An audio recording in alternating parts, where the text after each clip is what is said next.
கொடை வள்ளல்கள் சிலர் எவ்வளவு கொடுத்தாலும் பிறருக்கு கொடுத்ததாக நினைக்க மாட்டார்கள். கொடுக்காமல் அவர்களால் இருக்க முடியாது. தங்கள் திருப்திக்காகவே கொடுப்பார்கள். அதுபோல் வள்ளல் தன்மை கொண்ட பசுக்களுடைய நந்தனுடைய திருமகனே அறிவுருவாய் என்கிறாள். அதாவது கண்ணா உணர்வாய் என்கிறாள். எங்களின் வேண்டுகோளுக்கு இணங்கி நீ காரியம் செய்யாவிட்டாலும் அதனால் வருத்தமும் நஷ்டமும் உனக்குத்தான் என்பதை உணர்ந்து கொள் என்று சர்வஜனையும் உணர்த்தும் ஏற்றம் ஆண்டாளுக்கு. ஊற்றமுடையாய் பெரியாய் வேதங்களில் பேசப்படுகின்ற பிரமாண பிரசித்தியான திண்மையுடையவனே, அனாதியாய் உள்ள வேதமன்றோ உன் பெருமையையும் உன்னையும் உலகுக்கு காட்டி தானும் பெருமை பெறுகிறது. உலகில் தோற்றமாய் நின்ற சுடரே, சாஸ்திரங்கள் மட்டும் கேட்டறிந்து போகாமல் சகல மனுஷர்களும் ஊனக்கண்ணால் காணும்படிக்க உலகிலே அவதரித்து பல்லாண்டுகள் நின்ற ஒளி ரூபமே, மனுஷ்ய சரீரியாய் அவதரித்த என்னுடைய பரத்வம் சௌலபியம் முதலிய கல்யாண குணங்களின் தேஜஸை ஒளியை மூடர்கள் அறிய மாட்டார்கள் என்று கிருஷ்ணனே கீதையில் சொன்னாரன்றோ. அப்படிப்பட்ட ஆயர்குல சுடரான உன்னை நாங்கள் போற்றியாம் வந்தோம். அதாவது உன்னை பணிந்து வந்தோம். புகழ்ந்தேலோ உனது பல புகழை பாடி வந்தோம். போற்றுவது என்பது வந்து அடிபணிவது, புகழ்வது என்பது கண்ணனின் அற்புத செயல்களை எடுத்து விரித்து பெருமையாக கூறுவது. அற்புதமாக சொன்னாய் குரேசா.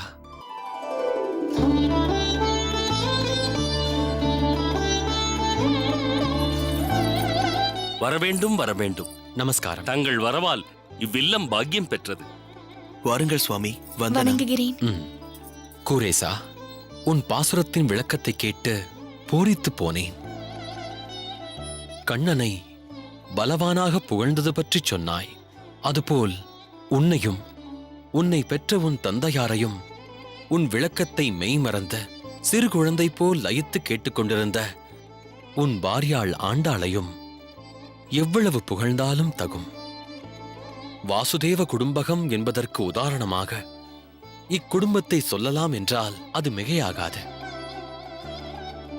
ஓர் ஆசானைப் போல் மிகவும் தெளிவாக உரைத்தாய் குரேசா. சுவாமி, உலகுக்கே ஆசானாக போகும் ஒரு பிள்ளையை ராமானுஜரை பெற்றவர் தாங்கள். இந்த கடையேனை பார்த்து ஆசானை போன்று என்று சொல்லலாமா? ஒத்த மனதுடையவர்களை நான் இரு உருவங்களில் காண்கிறேன். ஆம், அதுதான் உண்மை. முதலில் ஜலத்தை பருகுங்கள் சோமயாஜிகளே. ஆண்டாள், வேண்டாம். தங்களை இந்த நேரத்தில் சந்தித்தது மிகவும் ஆச்சரியமாகவும் சந்தோஷமாகவும் இருக்கிறது. நம் கூரத்திற்கு அருகில் திருமால்புரம் கோயிலில் இன்று ஒரு ஹோமம். ஏற்கனவே ஏற்பாடாகியிருந்த பிரகஸ்பதிக்கு திடீரென்று வர முடியாத அசௌகரியம். அவர் அடியேனை அழைத்து வர ஆள் அனுப்பிவிட்டார். ஹோமம் நல்லபடியாக முடித்துவிட்டு இவ்வழியாக தங்களது அகத்திற்கும் வந்து உங்கள் அனைவரையும் பார்த்தும் விட்டேன். இந்நேரத்தில் அடியேன் ஒன்றை சொல்லியே ஆக வேண்டும். அடியேன் சென்று வந்த அந்த கோயிலுக்கும் இங்கு தங்கள் அகத்தில் காணும் சூழலுக்கும் ஒரு வித்தியாசமும் இல்லை. இங்கு குடும்பமே கோயிலாக காட்சியளிக்கிறது. இப்பொழுது நானும் ஒன்றை சொல்லியே ஆக வேண்டும். அடியேனின் அகமுடையாள் இவ்வுலகம் விட்டு சென்ற பிற்பாடு இவ்வகம் சற்று கலை இழந்துதான் காணப்பட்டது. இப்பொழுது ஆண்டாள் இவ்வகத்தின் மருமகளாக வந்து மீண்டும் குடும்ப விளக்கேற்றி இதை ஒரு கோயிலாக மாற்றியிருக்கிறாள் என்று சொல்லலாம். பெண்கள் குலமகளாய் அகத்தில் இருப்பதே லட்சுமி கடாட்சம் தானே? நிச்சயம் சுவாமி. தாங்கள் சொல்வதை அடியேன் மிகவும் ஆமோதிக்கிறேன். யசுமா, வணக்கம் யசுமா. என்ன கணக்கு பிள்ளை, இந்த நேரத்தில் ஏதாவது முக்கியமான விஷயமா? ஆமாங்க யசுமா, நம்ம கந்தனுடைய மாடு ராயப்பனின் வயலில் மேய்ந்து பயிரை எல்லாம் சேதமாக்கி விட்டது. அதற்கு பிறகு ராயப்பனின் தடுப்பு வேலையில் மாட்டிக்கொண்டது. ராயப்பன் மாட்டை கட்டி போட்டுவிட்டு அவிழ்த்து விட மாட்டேன் என்கிறான். கந்தனோ மாட்டை கொடு என்று அழுது புலம்புகிறான். மாட்டின் உடம்பில் வேலியின் முள் குத்தி ஒரே ரத்தம். ராயப்பன் யார் சொல்லியும் கேட்க மாட்டேன் என்கிறான். நீங்கள் வந்து பிரச்சனையை தீர்க்க வேண்டும் என்று அங்கு இருப்பவர்கள் பிரியப்படுகிறார்கள். தந்தையே, நான் போய் பார்த்து பிரச்சனையை சுமூகமாக தீர்க்க பார்க்கிறேன். இல்லை இல்லை, நானே செல்கிறேன். நீ வந்திருக்கும் நம் விருந்தாளியான சோமயாஜிகளை கவனித்துக்கொள். அம்மா ஆண்டாள், ஒரு சிறப்பு விருந்தினை ஏற்பாடு செய்துவிடு. தந்தையே, குறுக்கிடுவதற்கு மன்னிக்க வேண்டும். இவ்வளவு நேரம் கடந்து நீங்கள் செல்ல வேண்டுமா? நான் போய்விட்டு வருகிறேனே. அடியேனுக்கும் கூரேசன் சொல்வது சரி என்றே தோன்றுகிறது சுவாமி. இல்லை கேசவ சோமயாஜிகளே, நான் போவதுதான் சரி. அதற்கும் காரணம் இருக்கிறது. இப்பொழுது கணக்கப்பிள்ளை கூறியதை நீங்கள் கவனித்திருப்பீர்கள். அதாவது, மாடு வேலியில் அகப்பட்டுக் கொண்டு இரத்த காயம் ஏற்பட்டிருக்கிறது என்று சொன்னார் அல்லவா? என் பிள்ளையாண்டான் இப்பொழுது அங்கு சென்றால் அவ்வளவுதான். பிரச்சனைக்கு தீர்வு காண்பதற்கு பதிலாக மாட்டைக் கண்ட மாத்திரத்தில் மூர்ச்சித்து விழுந்து விடுவான். தாங்கள் என்ன சொல்கிறீர்கள் சுவாமி? ஆம் சோமயாஜி அவர்களே, இந்த கூரேசன் சிறு உயிர்கள் துன்பப்பட்டால் சகிக்க முடியாத மென்மை கொண்டவனாக இருக்கிறான். இது அவனுக்கு சாதகமா அல்லது பாதகமா என்பதை நான் அறியேன். ஆனால் அது அவன் இயல்பு என்பதை மட்டும் நான் உறுதியாக சொல்வேன். இங்குள்ளவர்களும் அதை உணர்ந்திருக்கிறார்கள். சரி சோமயாஜிகளே, நான் சென்றுவிட்டு சீக்கிரம் வந்து விடுகிறேன். சரி சுவாமி, ஆனால் அடியேனும் சீக்கிரமே புறப்பட வேண்டும். இல்லை சுவாமி, அதை நாங்கள் நிச்சயம் அனுமதிக்க மாட்டோம். சற்று முன்தான் வந்தீர்கள். இன்று இரவு இங்கு போஜனம் முடித்து நாளை காலை புறப்படலாம். இருக்கட்டும், மற்றொரு நாள் வந்து தங்குகிறேன். தகுந்த முன்னேற்பாட்டோடு நான் வரவில்லை. அதனால் என்ன சுவாமி? இங்கிருந்து ஆள் அனுப்பி தங்கள் அகத்திற்கு தகவல் சொல்லிவிடுகிறோம். தாங்கள் அவசியம் இங்கு தங்கிவிட்டு நாளைதான் புறப்பட வேண்டும். சரியாகச் சொன்னாய் ஆண்டாள். சோமயாஜிகளே, நாளை காலையில் புறப்படலாம். நான் இதோ சென்றுவிட்டு வருகிறேன். வாருங்கள் கணக்கு பிள்ளை.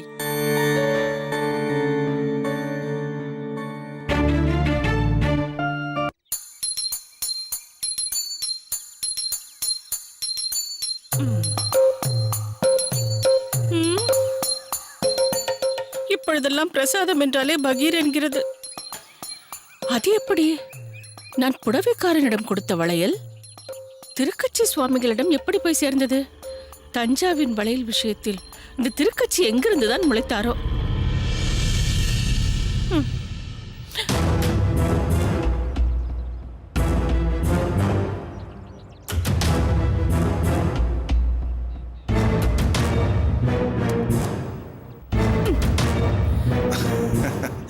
என்ன இது? கோயிலுக்கு வந்தும் பெருமாளை நினைக்காமல் அடியேனை நினைத்துக் கொண்டிருக்கிறீர்களே.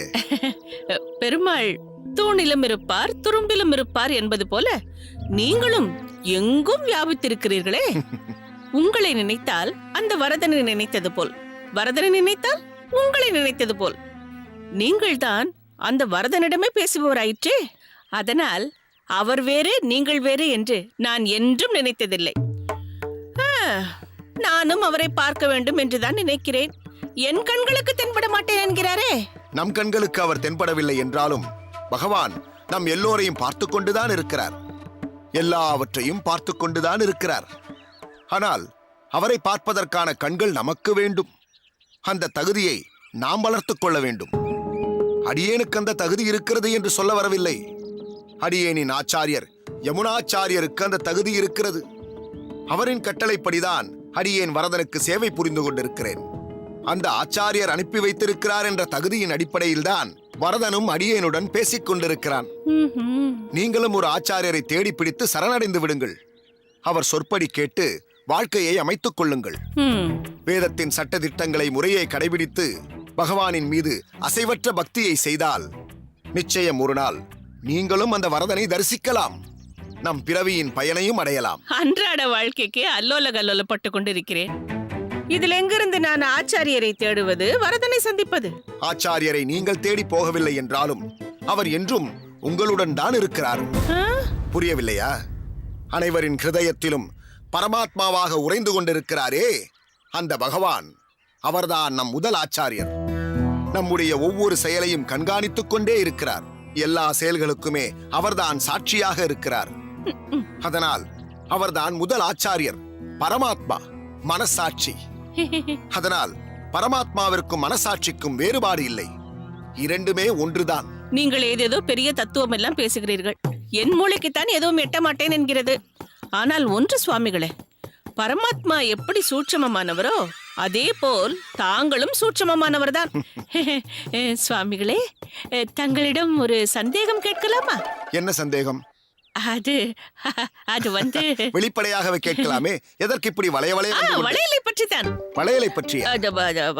பிரசாதம்.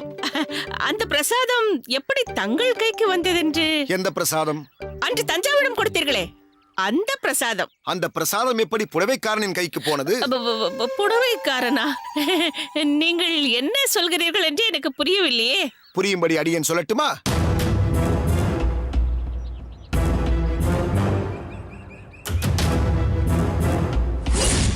இந்த வளையல்களை வைத்துக்கொள், தயங்காதே, வருவதை விடாதே.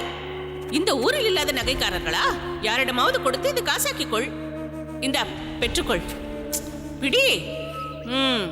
ஸ்ரீபெரும்புதூர் கோவிலில் முக்கிய பொறுப்பில் இருக்கின்றாரே சோமயாஜி சுவாமிகள், அவர் வீட்டில் இருந்துதான் சுவாமி. சோமயாஜியா? ஆமாம் சுவாமி.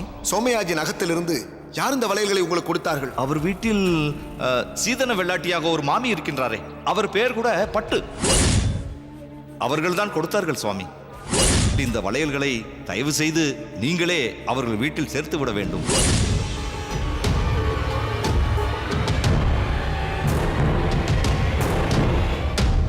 இப்பொழுது தலையை குனிந்து நிற்பதில் எந்த பலனும் இல்லை.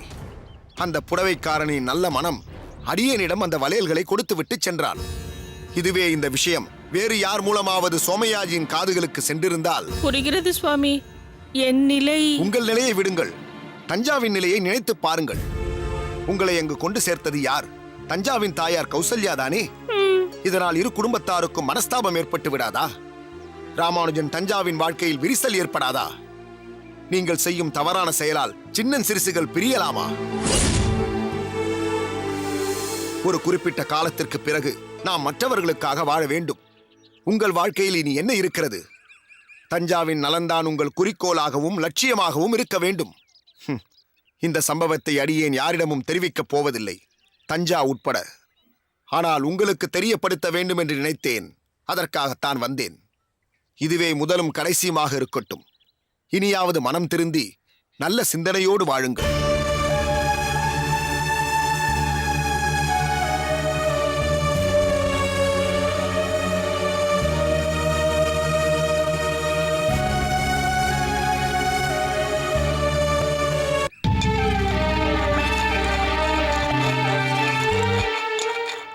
பசுபதி ஐயா. என்ன அரைத்து விட்டாயா? அரைத்து விட்டேன் ஐயா. சரி, நான் சொன்னதையெல்லாம் சேர்த்து அந்தந்த அளவுப்படி சரியாக அரைத்திருக்கிறாயா? சரியாக அரைத்திருக்கிறேன் ஐயா. நல்லது.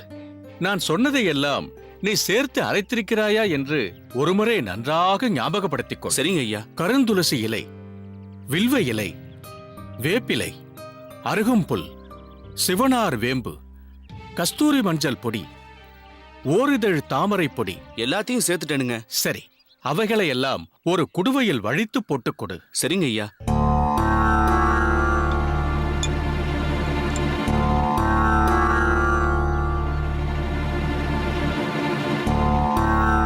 இந்தாங்க ஐயா. ஐயா, கேக்குறேன்னு தப்பா எடுத்துக்காதீங்க. பொதுவா ஒரு மருந்தையும் அதுல சேர்க்க வேண்டிய மூலிகையும் சொல்லிடுவீங்க, நானும் அதை அரைச்சு கொடுத்துருவேன். நீங்களும் எந்த கேள்வியும் கேட்காம அதை வாங்கிக்கிட்டு போய் நோயாளிக்கு கொடுத்துருவீங்க. ஆனா புதுசா இன்னைக்கு இவ்வளோ அக்கறை எடுத்துக்கிறீங்களே, வந்திருக்கிற நோயாளி உங்களுக்கு வேண்டப்பட்டவங்களா? எனக்கு மட்டுமல்ல, ஒரு காலத்தில் இந்த ஊருக்கே வேண்டப்பட்டவர். ஒரு ராணியாக நாட்டை ஆண்டவர். என்னது, நாட்டை ஆண்டவங்களா? ஆமாம். இந்த அளவுக்கு அக்கறை எடுத்து மருந்து தயாரிக்கிறீங்களே, அவங்களுக்கு நோய் முத்திடுச்சா? ஆமாம். என்ன நோய்? இரத்த புற்றுநோய்.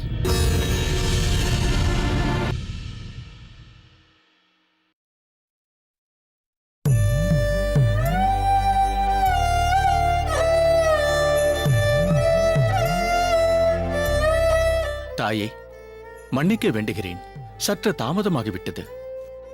அதனால் என்ன? நானே தாமதித்துதானே உங்களிடம் வந்திருக்கிறேன். இந்தாருங்கள் தாயே. தாயே, தங்களிடம் இதை தெரிவிப்பதற்கு எனக்கு சற்று சங்கடமாகத்தான் இருக்கிறது. இருப்பினும் இதை மறைப்பதற்கு எனக்கு மனம் வரவில்லை. இப்படி வியாதி முற்றிய நிலையில் வந்திருக்கிறீர்களே என்று கேட்கப் போகிறீர்கள், அப்படித்தானே? தீர்க்க தரிசனமாக சொல்கிறீர்கள் தாயே. அது மட்டுமல்ல, தாங்கள் அரண்மனையில் இருந்த காலத்திலேயே அங்கு வந்து வைத்தியம் பார்த்த என் தந்தையுடன் நானும் அநேகம் தடவை அங்கு வந்திருக்கிறேன். உங்களுக்கும் என்னை நன்றாக தெரியும். அப்படி இருக்கையில் நீங்கள் முன்னமே இங்கு வந்து ஆரம்ப நிலையிலேயே இந்த வியாதியை குணப்படுத்திக் கொண்டிருக்கலாமே தாயே. ஆரம்ப நிலையில் அலட்சியப்படுத்துவதும் முற்றிய நிலையில் வேதனையின் தாக்கத்தால் பல வைத்தியர்களை தேடி அலைவதும் அனைவரின் இயல்புதானே. இதற்கு நானும் விதிவிலக்கல்ல. இருப்பினும் அனுபவிக்க வேண்டிய நோய் என்னும் பாவத்தை அனுபவித்து கழிப்பதுதானே பிராரத்த கர்ம வினையை தொலைக்க ஒரே வழி. தாங்கள் பல விஷயங்களை உணர்ந்தவர், தங்களிடம் மறைப்பதற்கில்லை. இப்போது நான் தயார் செய்து வந்திருக்கும் இந்த மருந்து ஒரு வியாஜியம்தான், சம்பிரதாயத்திற்காகத்தான். நோயின் ஆரம்ப நிலை என்றால் நிச்சயம் குணப்படுத்தும். ஆனால் புரிகிறது வைத்தியரே. எதையும் கேட்டு அதிர்ச்சி அடையும் நிலையில் நான் இல்லை. இல்லை தாயே, நான் தெரியும், எந்த நேரமும் எனக்கு மரணம் சம்பவிக்கும் என்பீர்கள். அவ்வார்த்தை என்னை அதிர்ச்சிக்குள்ளாக்காது. காரணம், இதைவிட ஒரு அதிர்ச்சியான செய்தியாக முன்பு என்னை பாணிக்கிரகணம் செய்து சகதர்மனியாக்கி வாழ்வாங்கு வாழ்ந்தவர் என்னிடம் தெரிவிக்காமலேயே சந்நியாசம் ஏற்றுக்கொண்டு சென்று விட்டார்.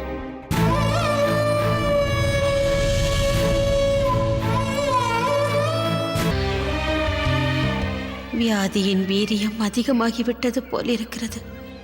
கர்மத்தை அனுபவித்துதானே ஆக வேண்டும். இதுவரைக்கும் போலீஸ் ஸ்டேஷன் வாசலையே நான் முதிச்சது கிடையாது.